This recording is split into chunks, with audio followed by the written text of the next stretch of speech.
Kodeko, istri Sivitas Mahat Az-Zaitun, mendoakan Syekh Az-Zaitun AS Panji Gumilang agar senantiasa diberikan karunia dan kesehatan paripurna oleh Allah Subhanahu wa Ta'ala. Kami yakin dan percaya Syekh Az-Zaitun mampu menyelesaikan apa yang sekarang dihadapi. Kami berharap pemerintah bersikap adil, bijak dan bajik dalam melihat dan menilai Az-Zaitun. Untuk media massa di seluruh Indonesia bisa menginformasikan tentang Az-Zaitun secara objektif, faktual, dan edukatif. Semangat! Sobat Kodeko! Sehat, cerdas, manusiawi, maju, jaya! Walhamdulillahirabbil alamin. Merdeka!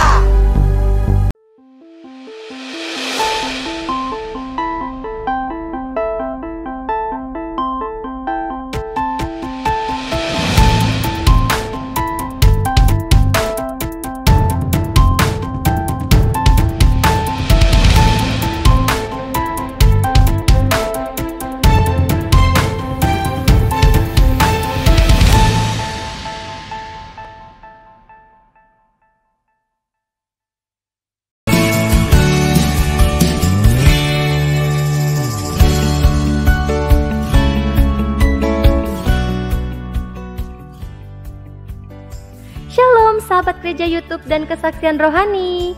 Sebelum memulai video ini, saudara tolong bantu klik tombol subscribe ya, dan klik tombol loncengnya agar ketika video baru muncul akan terupdate. Dukung channel ini untuk 1 juta subscribe dan terus memuliakan nama Tuhan Yesus di media sosial, khususnya YouTube. Terima kasih, Tuhan Yesus memberkati.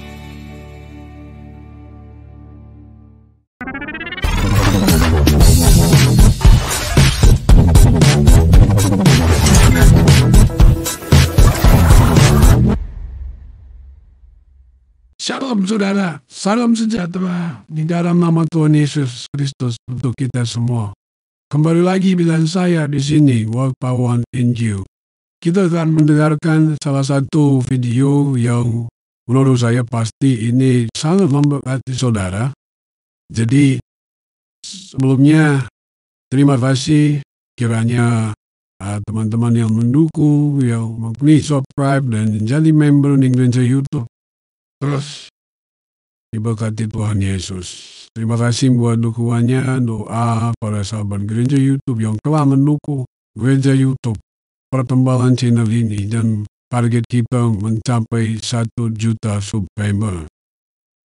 Dukung kami, dukung pelayanan ini, maka jadilah bagian dari gereja YouTube. Oke, saudaraku, kali ini kita ingin menyaksikan sebuah jawaban yang sangat luar biasa dari seorang. Mari Bapak Ibu kita saksikan sama-sama bagaimana cuplikan berikut ini. Surat 39 ayat 73.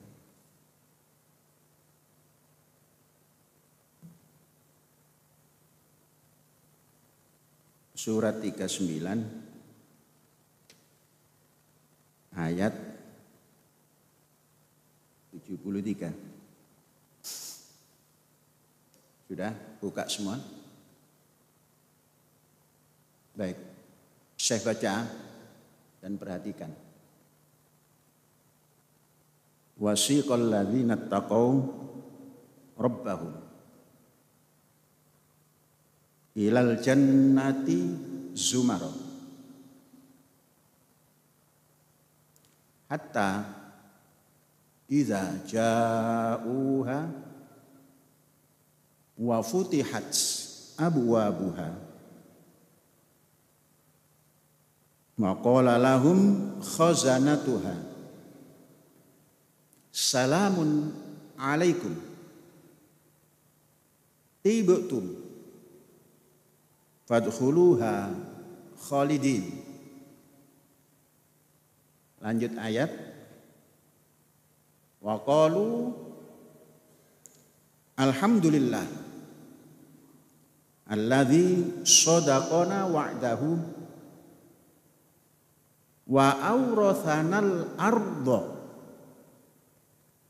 natabawwa'u minal jannati haitsu nasya' fa ni'ma ajrul amilin.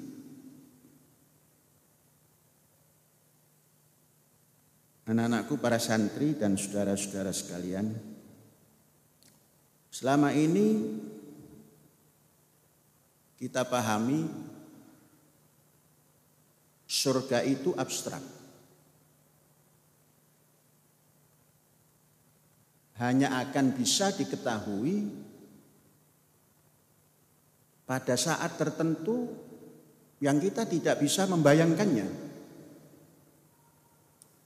Sampai ada mengatakan mala ainun ro'at, sesuatu yang mata tidak bisa memandang,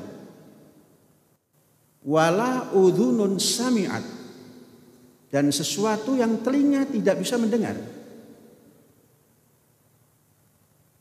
Nah, itu membayangkan surga, sesuatu mata tidak bisa melihat, telinga tidak bisa mendengarkannya. Wa ma khatara biqalbil bashar, dan tidak bisa dibayangkan dengan hati manusia. Kalau begitu menyimpulkannya, maka surga itu menjadi bukan abstrak lagi, lebih abstrak kalau itu diterjemahkannya seperti itu. Nah, mari kita menerjemahkan atau memahami Al-Quran ini dengan bahasa Quran. Coba kita bayangkan. Wasiqal ladzina taqau ilal jannati zumara. Orang yang punya ketakwaan, ya, taqau rabbahum, takwa kepada Tuhan yang Maha Esa, mereka digiring rame-rame ilal jannati, ke jannah. Jangan dulu dipahami apa-apa. Ilal jannati zumaro, berbondong-bondong.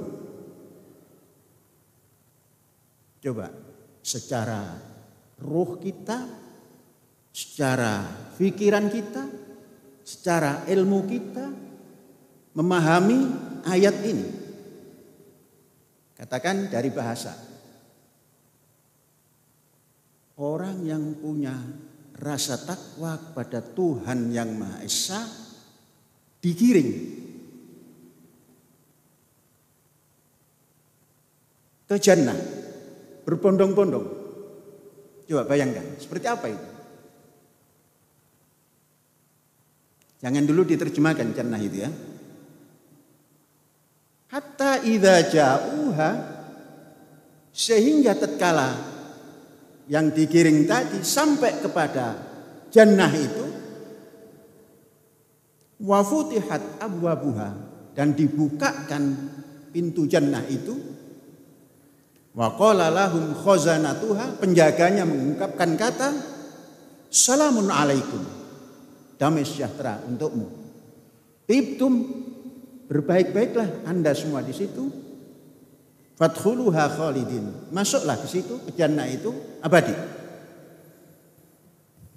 Nanti ayat selanjutnya baru kita akan ketemu jannah itu apa. Wa qalu, orang-orang yang punya takwa pada Tuhan yang Maha Esa, yang digiring beramai-ramai tadi, berbondong-bondong tadi, alhamdulillah, puji Tuhan.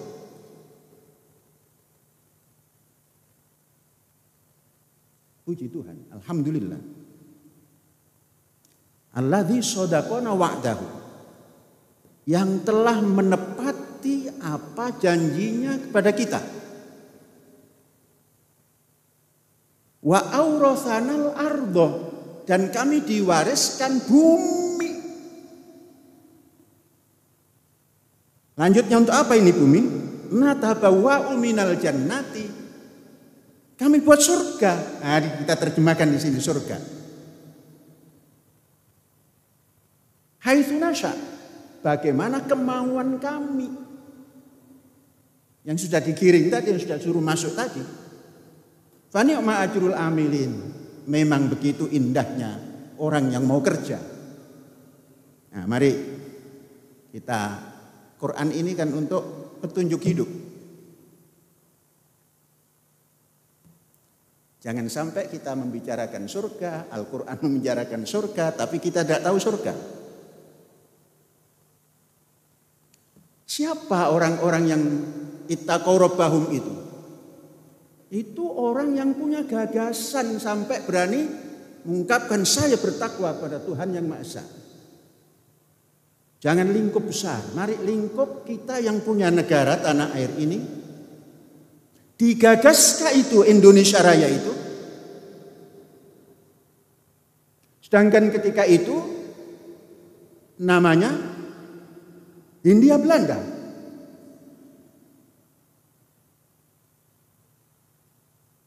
Siapa penggagasnya? Ternyata penggagasnya pemuda-pemuda yang berilmu. Ini nanti memang agak panjang supaya mengerti surga atau jannah itu real. Mengapa dengan ilmu? Kita membaca sejarah. Masuk daripada Belanda ke Indonesia itu 1600 sekian. Awal-awal dari puluhan.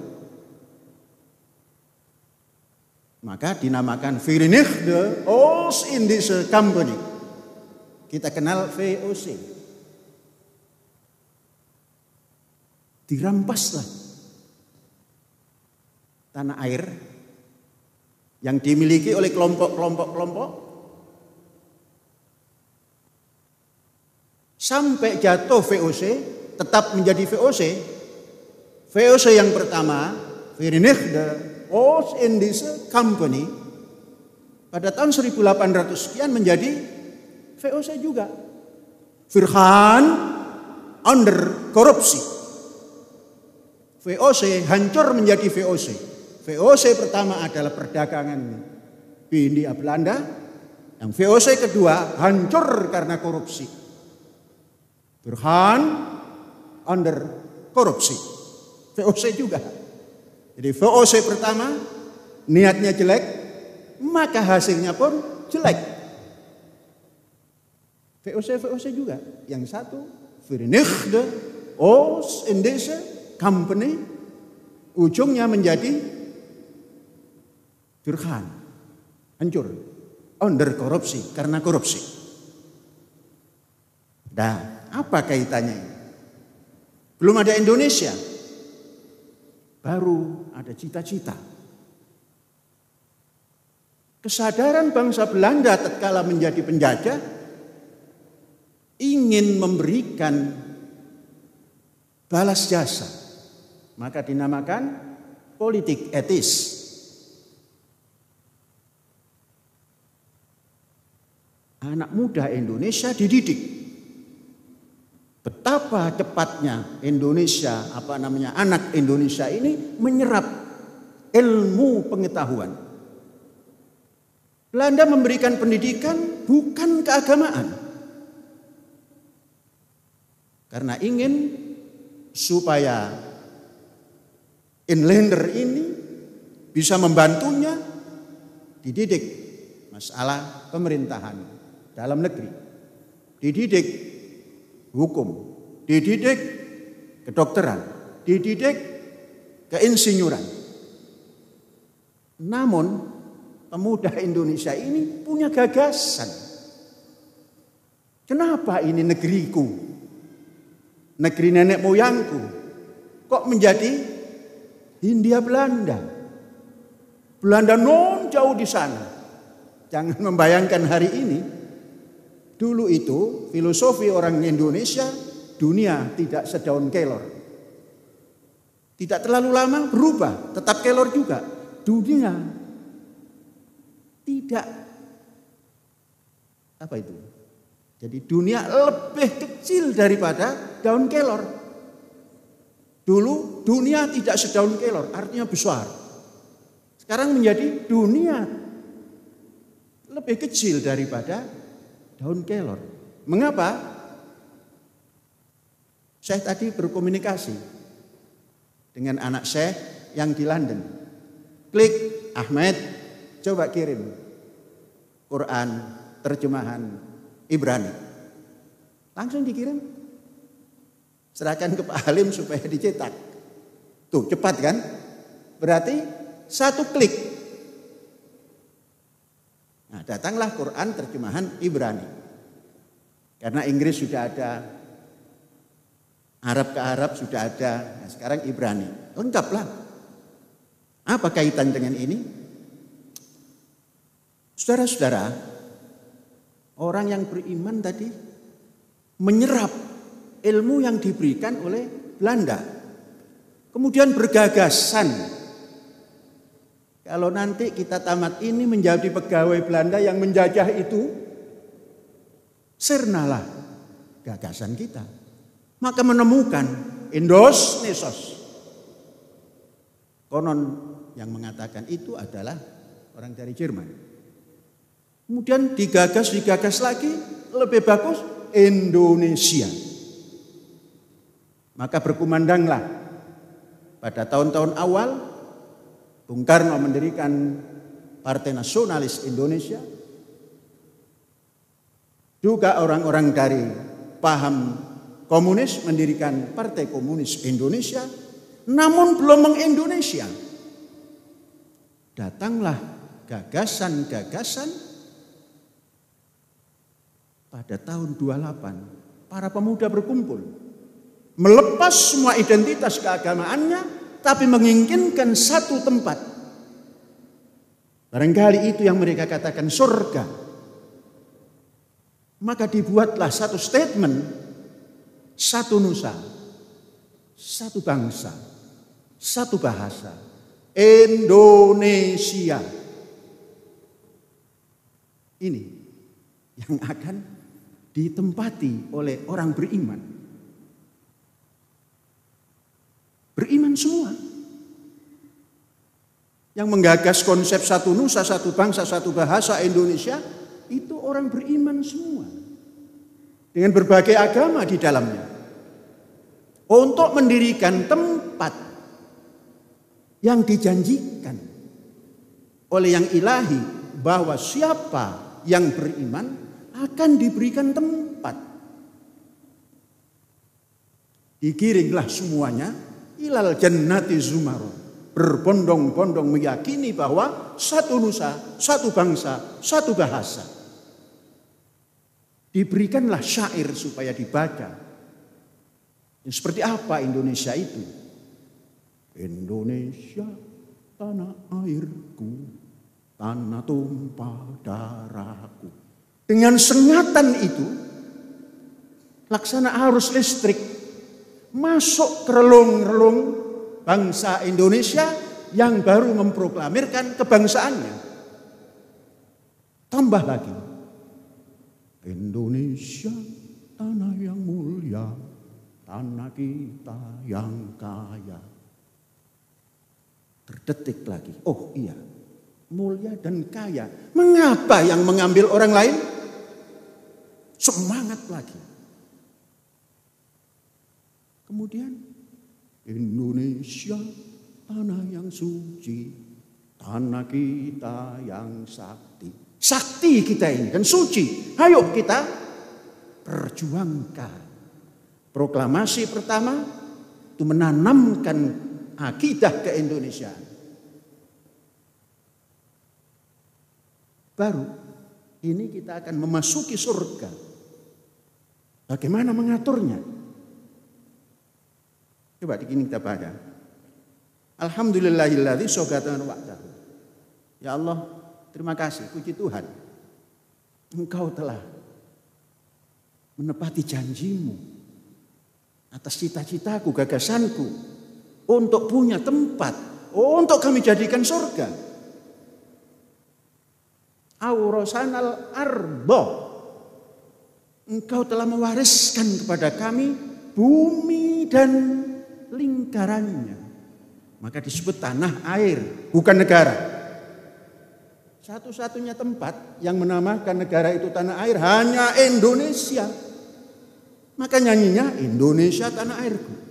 Tetangga kita menyanyikan negaraku, tanah tumpahnya darahku. Itu tetangga kita. Tapi kita Indonesia tanah airku. Tanahnya cuma sedikit, 25% saja. Lautnya 75%. Makanya alhamdulillah alladzi sodaqona wa'dahu wa aurasana al-ardh, memberikan warisan bumi tentunya dengan bahriha wa jawiha, lautnya dan angkasanya. Natabawwa'u minal jannah, kami buat surga haitsu nasya, bagaimana kami mau. Maka disusunlah dasar negaranya bagaimana? Dasar ngisi surganya itu seperti apa? Keluarlah ideologi dasar. Kita tidak mengatakan ideologi, dasar negara Tuhanan yang Maha Esa, kemanusiaan yang adil dan beradab, persatuan Indonesia yang sudah menjadi jannah ini. Di situ ada kerakyatan. Di situ ada mewujudkan suatu keadilan sosial. Itulah natabawwa'u minal jannati haitsu nasya. Bukan haitsu asya. Nasya, kerakyatan, kebersamaan. Maka Indonesia ini harus ditata secara governance, nahniyah. Apa itu nahniyah? Bangsa seluruhnya. Ini kalau kita maknai kekinian dan real. Jadilah Indonesia surga kita. Tentunya karena lahir di hidup ini ada surga, tidak bakalan kita diserongkan ke neraka. Lah kalau kita tidak buat surga ini, Indonesia sebagai surga, jangan-jangan nanti menjadi serong ke neraka. Maka doanya Robbana, duh Gusti, berikan kami seluruh bangsa Indonesia fid dunya hasanah, di muka bumi ini baik, wa fil akhirah hasanah, la hasanah. Kalau kita terjemahkan dengan bahasa kekiwarian, program jangka pendek baik, program jangka panjang baik, sehingga Indonesia ini dari Merauke sampai ke Sabang, berdiri pulau-pulau, sambung menyambung menjadi satu, maka terjadilah Indonesia abadi. Boleh tepuk tangan di masjid itu enggak apa-apa. Jangan takut. Kalau setuju, kalau tidak setuju tepuk tangan pun boleh. Masjid ini, nah ini keluar sedikit ya. Orang agak takut. Coba, apa masjid itu? La masjidun ussisa alat taqwa. Masjid ini didirikan hanya untuk bertakwa kepada Tuhan yang Maha Esa. Fihi rijal. Di dalamnya ada patriot. Yuhibbun ayyatahharu, yang selalu ingin bersih. Bersih roh, bersih fikir, bersih ilmu. Kita lanjutkan lagi. Bangsa Indonesia sudah punya surga yang baik. Maka kita tata Indonesia ini, ikuti apa yang ada di dasarnya itu. Ikuti perkembangan dari dasar itu menjadi undang-undang dasar. Undang-undang dasar itu tidak permanen. Suatu saat kalau kira-kira ini kok nyeleweng, daripada kerakyatan yang dipimpin oleh hikmat kejaksanaan, duduklah wakil-wakil kita. Ini kok agak nyeleweng ya? Kok teori ekonomi akan dibuat satu kurikulum yang namanya ekonomi syariah dari perguruan tinggi sampai sekolah dasar. Nah, nanti Dewan Perwakilan Rakyat dan Majelis Permusyawaratan Rakyat. Loh. Ini kan kerakyatan yang dipimpin oleh hikmat kebijaksanaan. Lah mengapa ekonominya kok ekonomi syariat? Syariat siapa? Kan bertanya nanti. Tidak mungkin itu syariat Abu Jahal, tidak mungkin. Keluarlah syariat dengan identitas. Hubrah. Kalau kerakyatan yang dipimpin hikmat kebijaksanaan, konsep ekonomi Indonesia, ekonomi kerakyatan yang dijabarkan dengan kooperasi. Yang intinya siapa yang kaya harus tampil secara perwira. Siapa yang miskin jangan arogan untuk menggarong. Nah, itu konsep ekonomi kerakyatan. Politiknya juga begitu. Nah, kalau terlalu bebas namun tidak aktif, bagaimana itu? Bebas aktif itu ada, tapi kalau politik menata negara ini jangan bebas tidak aktif. Nah, itu politik. Kita ini lembaga karismatik, tapi gagasannya bisa nerobos. Nah, sudah itu saja kan? Maka kita memilih untuk menerjemahkan surga supaya abadi itu lembaga pendidikan. Karena bangsa Indonesia oleh founding father atau founding parent, Indonesia ke depan harus tampil dengan berdikari. Asik itu. Pendidikan pun bisa berdikari. Kita buatlah konsep-konsep ekonomi, pendidikan ekonomi. Nah, kalau memang dilaksanakan oleh negara, ya ikut manajemen negara. Karena ini swasta. Ya manajemen swasta supaya bisa jalan langgeng, kemudian tidak kekurangan pembiayaan. Maka mandiri dan berdikari. Buat masjid seperti ini sendiri. Dari yang tidak bisa mengelas, bisa mengelas. Setelah bisa mengelas, dipanggil juru uji. Benar nggak ngelas begini? Benar, teruskan. Kalau kita menunggu orang asing untuk membuat seperti ini, asing lagi yang menguntungkan, yang diuntungkan. Mandiri, dana mandiri. Saudara-saudara, orang mandiri dan orang berdikari itu banyak rongrongannya. Saudara tahu, pasti tahulah. Rekening kita diblokir. Jangan takut. Pasti dikembalikan. Mengapa? Karena ini negara Pancasila.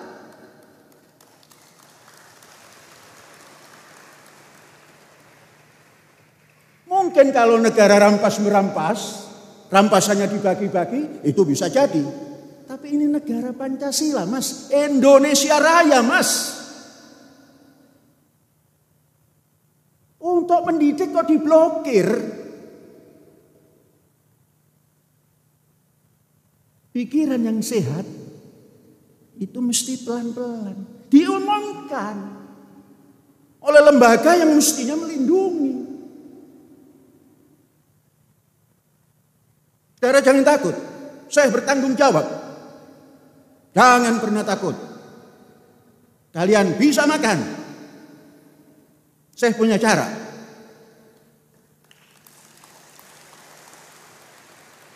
Apa caranya? Gampang. Seorang pendidik itu nggak harus arogan. Mas, ngono ya ngono, ning ojo ngono.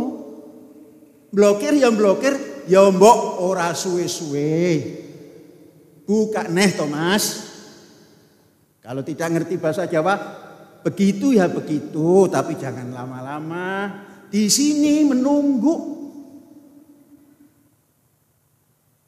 Katanya harus mendapat upah. Lah guru kan harus diberikan bukan upah, Ustaz, bukan upah, Ustazah, honor. Honor itu penghormatan. Saya tidak mau nanti Ustadz-ustadzah ini terus membuat petisi, nggak perlu, saya saja. Diumumkan lagi rekening Panji Gumilang Mualaya. Tanahnya 230 hektar. Karena itu pandangannya pandangan PNS. Cara menggunakan uang seperti begini. Ini swasta. Yang penting dana yang masuk itu bisa digunakan, menguntungkan. Cara memprotek supaya tidak korupsi di kampus kita ini, begitulah caranya.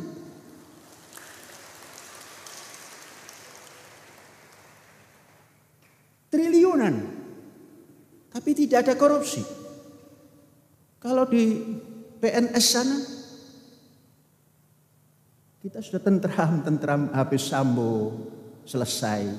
Terus ada lagi selesai. Bludak. 8 sekian triliun. Katanya, baru katanya kan, dikorupsi. Kalau kita bikin kapal 8 triliun itu, waduh, seluruh ZEE diisi oleh kapal kita.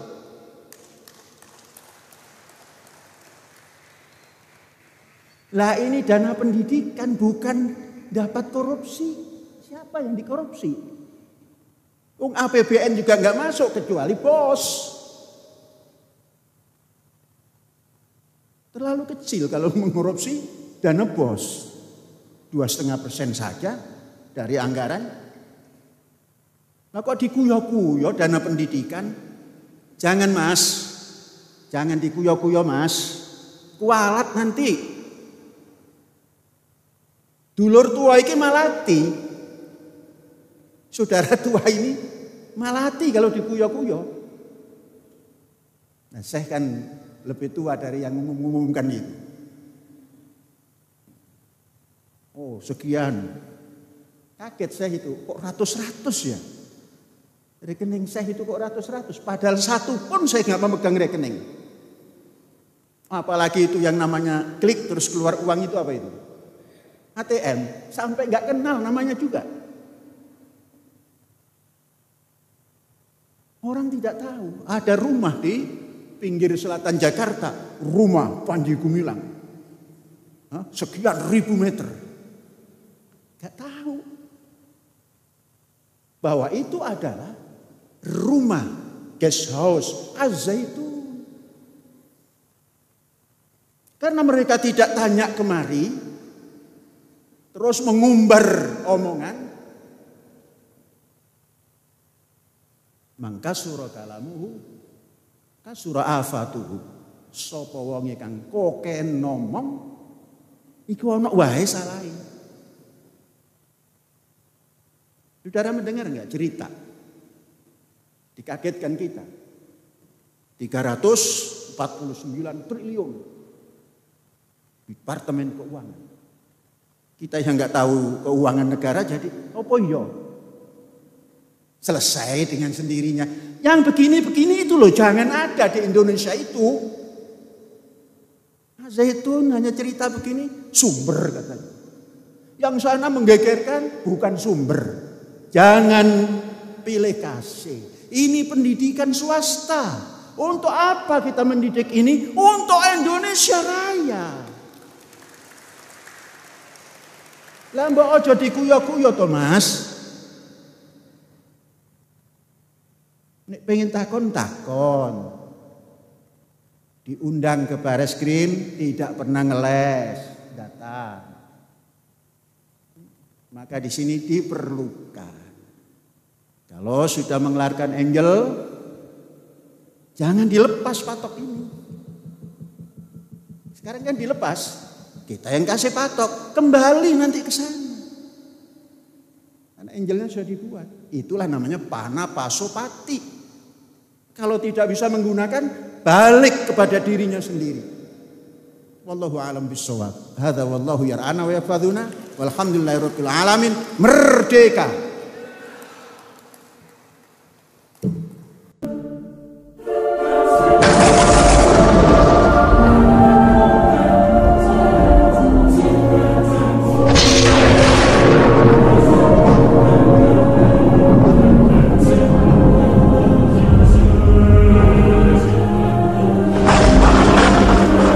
saudara-saudaraku yang dikasih Tuhan, para pecinta gereja YouTube, kita sudah simak sama-sama.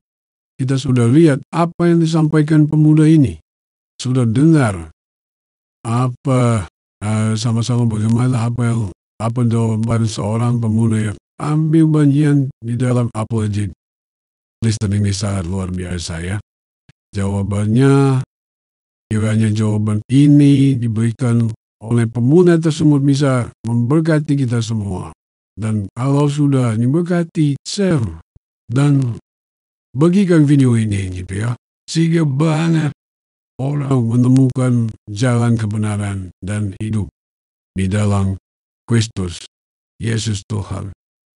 Jalan ibaratnya jalan siratul mustaqim, hidayahnya Tuhan melalui pribadi Yesus Kristus. Akulah jalan kebenaran dan hidup. Tidak ada satupun yang datang kepada Bapa kalau tidak melalui aku. Inilah hidayah yang harus diterima oleh semua orang, yaitu mendapatkan jalan ke surga. Itu sudah ada dari Syia, ibaratnya saudara ya. Dan sebelum saya ingin membacakan sebuah membagi sebuah firman Tuhan untuk mengingatkan kita semua bahwa di bawah kolong langit ini tidak ada nama yang bisa menyelamatkan kita, umat manusia, selain di dalam nama Yesus Kristus. Nah, itu yang harus kita renungkan setiap saat, bahkan setiap kita mulai jauh dari Tuhan, mulai mundur, mulai kenal, hati-hati saudara. Setelah itu bisa masuk.